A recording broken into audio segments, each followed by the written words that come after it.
there's structure there that we have put in place based on all of our conceptual learning and language learning.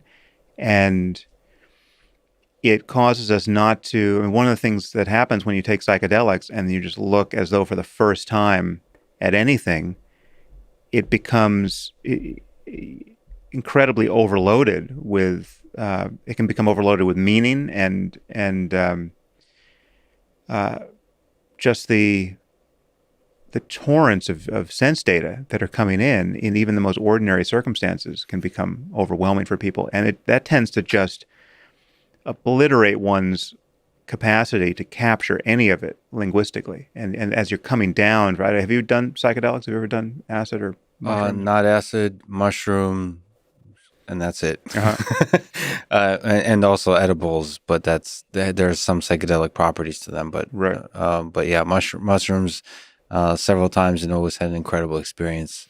It exactly the kind of experience you're referring to, which is if it's true that language constrains our experience, it felt like I was removing some of the constraints. Right. Because even just the most basic things were beautiful in a way that I wasn't able to appreciate previously, like trees and nature and so on.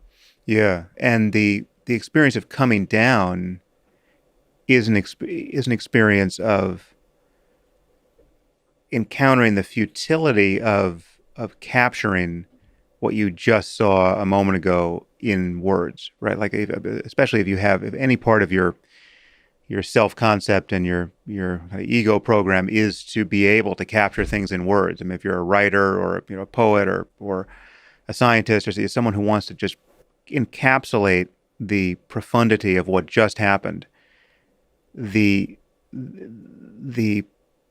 total fatuousness of that enterprise when you have taken a whopping dose of psychedelics and you begin to even gesture at describing it to yourself, so that you could describe it to others.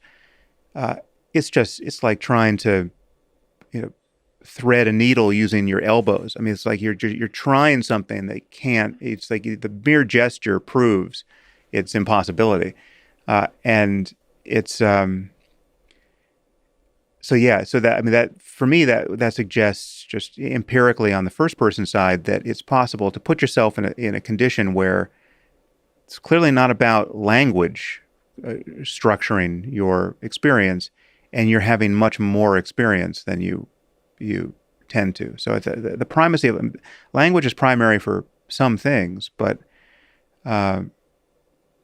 it's certainly primary for certain kinds of concepts and certain kinds of semantic understandings of the world. But it's clearly more to mine than the conversation we're having with ourselves or that we can have with others.